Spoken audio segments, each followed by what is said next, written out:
जय हिंद। स्वागत है आपका एक और नए वीडियो में। आज हम लोग क्लास 10th के मैथ्स का ऑब्जेक्टिव और सब्जेक्टिव क्वेश्चन देखने वाले हैं, जो कि आपके परीक्षा के दृष्टिकोण से बहुत ही ज़्यादा महत्वपूर्ण होने वाला है, क्योंकि इसी पैटर्न पर आपका जो है ना बोर्ड एग्जाम में प्रश्न रहने वाला है।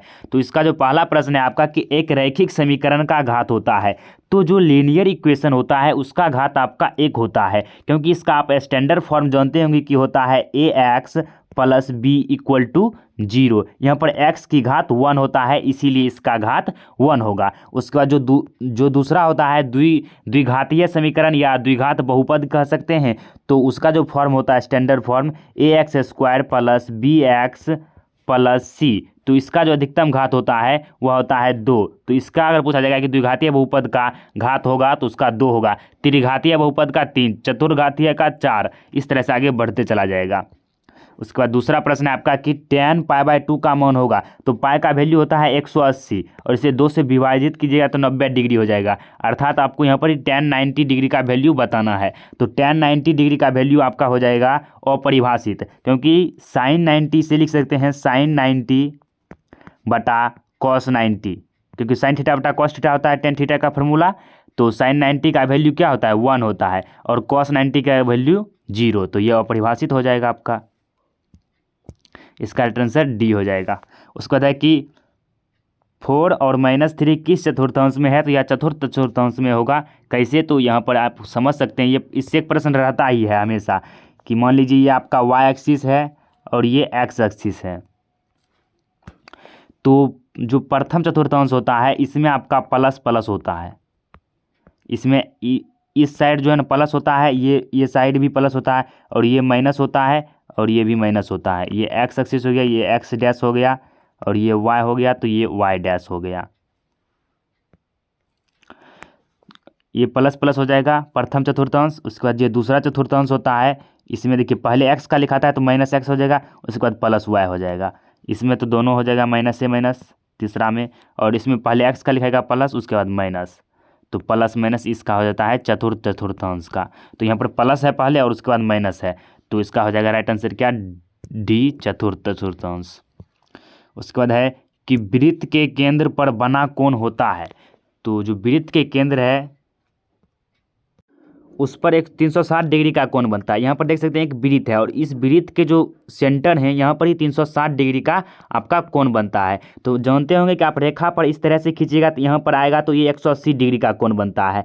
तो करा इसी को अगर पूरा घुमा देते हैं तो ये बिंदु यहाँ पर मान लेते हैं, तो पूरा घूम गया तो यही 180 नीचे हो जाएगा, 180 ऊपर हो गया। तो इस तरह से जो है ना ये 360 डिग्री का कोण इस तरह से यहाँ पर ही होता है। तो इसका राइट आंसर हो जाएगा सी 360 डिग्री। उसके बाद है 3, 5, 2, 5, 7, 8, 5 का बहुलक होगा, तो बहुलक हुआ होता है जो किसी बारंबारता या अंतराल में अधिक बार आया होगा। तो इसमें 5 जो है ना वह 3 बार आया हुआ है, जो सबसे अधिक बार इस अंतराल में आया है, जिस कारण से इसका बहुलक जो है वह 5 हो जाएगा। उसके बाद देखिए छठा प्रश्न है जो बहुत ज़्यादा ही इम्पोर्टेंट प्रश्न है। ये प्रश्न ये 2 नंबर में भी पूछा जा सकता है कि त्रिभुज ABC में है, त्रिभुज हमें एक ABC यहाँ पर ही दिया गया है। ये मान लीजिए आपका त्रिभुज है ABC, ये A हो गया, ये B हो गया और ये C हो गया। और क्या कह रहा है कि AB का मध्य बिंदु D है और AC का मध्य बिंदु E है। इसका मध्य बिंदु D है और इसका मध्य बिंदु E है। कह रहा है कि जो है ना यहाँ पर एक रेखा खींच दीजिए और DE जो है यहाँ पर ही DE समानांतर है BC का, और कह रहा है BC यहाँ पर 8 सेंटीमीटर दिया गया है, तो ये DE का वैल्यू कह रहा है ज्ञात करने के लिए।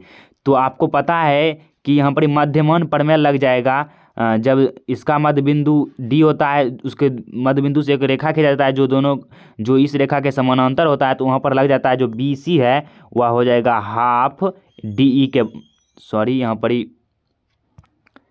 पर जो है ना आपका हो जाएगा पहले यहाँ पर जो बी सी है डी बराबर क्या हो जाएगा, इसी का डी मान लीजिए ये जो है ना ये आपका डी ई जो है ये इसके आधा होता है, तो हाफ बी सी हो जाएगा। तो बी सी का वैल्यू आपका 8 है, तो ये 8 हो जाएगा, 2 से 4 बार में कट जाएगा, तो ये हो जाएगा 4 सेंटीमीटर इसका right answer, D for right answer.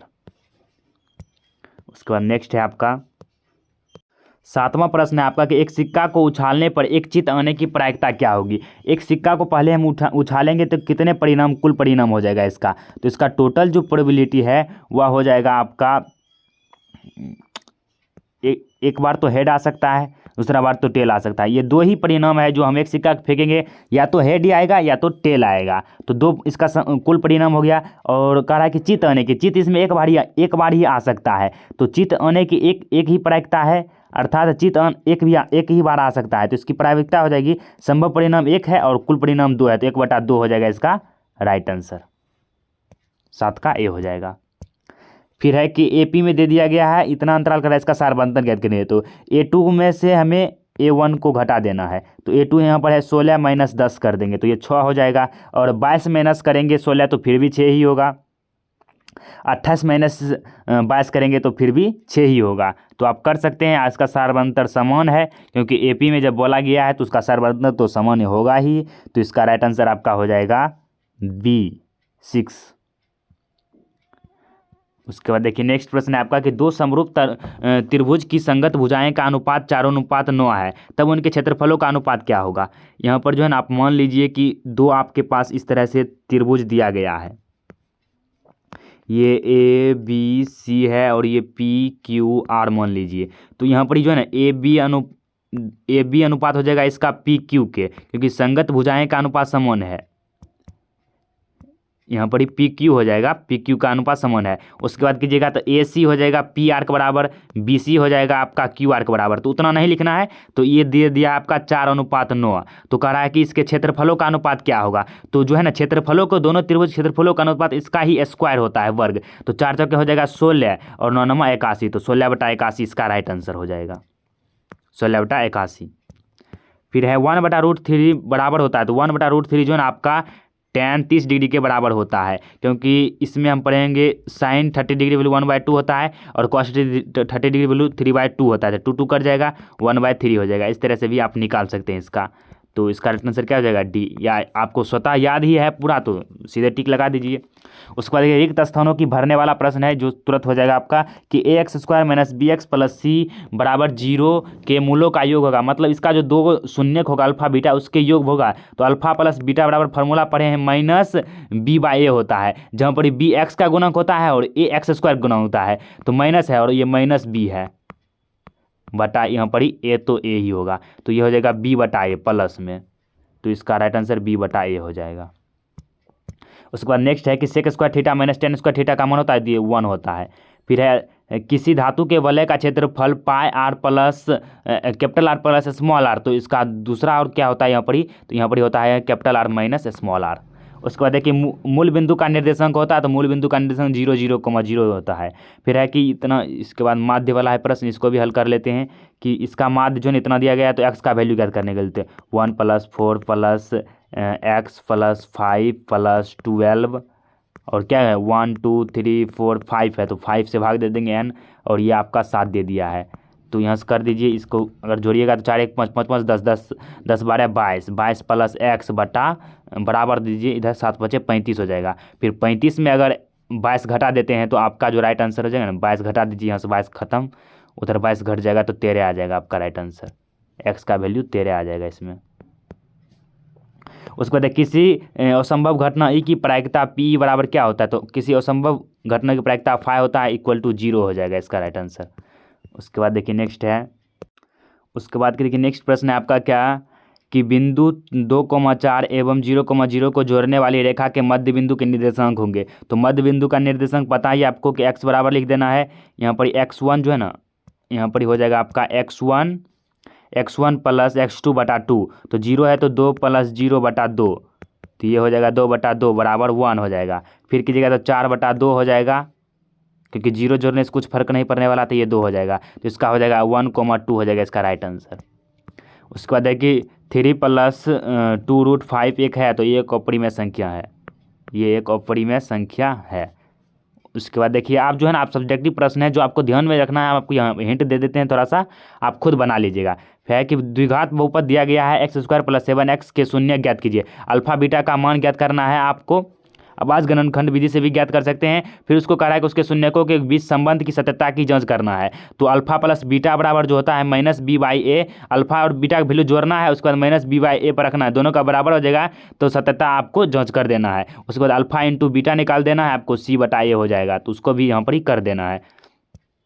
उसके बाद है अभाज्य जो है ना गुणनखंड विधि से द्विघात समीकरण, इसका हल निकालने के लिए तो आप निकाल ही लीजिएगा। इसको इससे गुना कीजिएगा, मतलब गुना करने पर 10 आता है, तो कितना कीजिएगा तो आपका जो है ना -3 आ जाएगा। अगर नहीं लगेगा तो विवेचक लगाकर भी निकाल सकते हैं।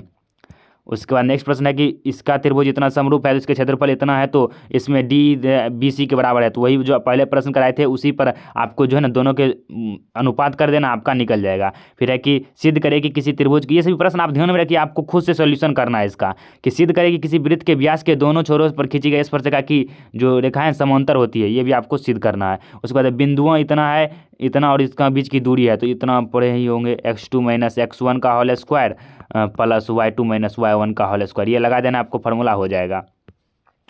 फिर है त्रिज्या आपको 6 सेंटीमीटर दिया गया है और थीटा का वैल्यू 60 डिग्री, तो त्रिज्यखंड का क्षेत्रफल दिया, तो फार्मूला बताए थे आपको, इसका फार्मूला होता है θ/360 गुने पाई r स्क्वायर, इस पर रख दीजिए, आपका वैल्यू निकल जाएगा। उसके बाद देखिए नेक्स्ट है आपका कि 3 घनों के किनारों की लंबाई इतना दिया गया है, इसको पिघला दिया, तो तीनों का आपको आयतन निकाल कर जोड़ देना है और उसका जो है बड़े आयतन के बराबर कर देना है। आपका जो जिसका लंबाई कहेगा तो लंबाई का वैल्यू निकल जाएगा। उसके बाद सेक 30 डिग्री का वैल्यू करा ज्ञात करने के लिए, तो आपको पता है यहाँ पर किस प्रकार से कीजिएगा, तो सेक थीटा है, तो सेक थीटा इक्वल टू क्या होता है आपका, सेक होता है कॉस का उल्टा, तो कॉस होता है b/h, तो h/b हो जाएगा इसका। तो इसका p का वैल्यू आप निकाल लीजिएगा, जैसे h है इसका 13 और ये है 12, तो p का वैल्यू क्या होगा, h में से 13 को घटा दीजिए, तो √100 हो जाएगा, 13 का 169 हो जाता है, 144 हो जाता है, इसको घटाइएगा तो आपका हो जाएगा 25 आ जाएगा, ये 5 निकल जाएगा इससे, तो p का वैल्यू हो जाएगा 5, p का वैल्यू 5 हो गया। फिर कॉट का थीटा का फॉर्मूला होता है p/b, तो p का वैल्यू 5 बटा हो जाएगा आपका 12, 5/12 इसका राइट आंसर। उसके बाद इसका भी निकाल सकते हैं आराम से, एक के बराबर प्रूफ करना है तो इसको लेना है आपको और इसको लेना है, इस दोनों को एक साथ करना है, tan इंटू कॉट आ जाएगा तो उसका वैल्यू 1 हो जाएगा, क्योंकि इसे लिख सकते हैं tan 90 - 42 डिग्री, तो ये 42 डिग्री ये हो जाएगा आपका कॉट 42 डिग्री, और यहाँ पर ये tan 42 डिग्री है, तो tan theta into cot theta बराबर होता है 1, क्योंकि थीटा का वैल्यू समान है। तो उसी प्रकार से इसमें भी कीजिएगा, 90 में से घटा दीजिएगा आपको 67, तो कॉट 67 डिग्री आ जाएगा, इसमें tan 67 डिग्री, तो उसका भी 1 हो जाएगा, 1 × 1 बराबर 1, ये सिद्ध हो जाएगा।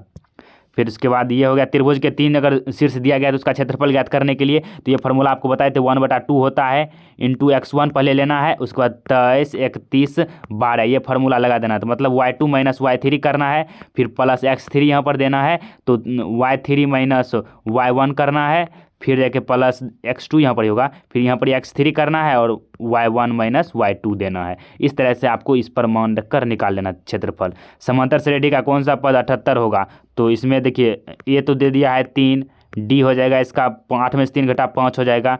उसके बाद कह रहे कौन सा पद 78 होगा, तो कौन सा पद 78 होगा, तो एन का वैल्यू आपको ज्ञात करना है, तो एन का वैल्यू यहाँ पर 78 दे दिया है, तो फार्मूला लगा दीजिए, एन बराबर हो जाएगा a + n - 1 इंटू का d, इस पर रख दीजिए, आपका वैल्यू निकल जाएगा। उसको अभाज्य गुणनखंड विधि से इसका मौस हो जाए तो बहुत बच्चा भी कर लेगा। तो इस तरह से जो है ना आपका पूरा ऑब्जेक्टिव सब्जेक्टिव क्वेश्चन क्लियर होता है। आशा है कि आपको पूरा समझ में आया होगा। मिलते हैं नेक्स्ट वीडियो में, तब तक के लिए जय हिंद जय भारत।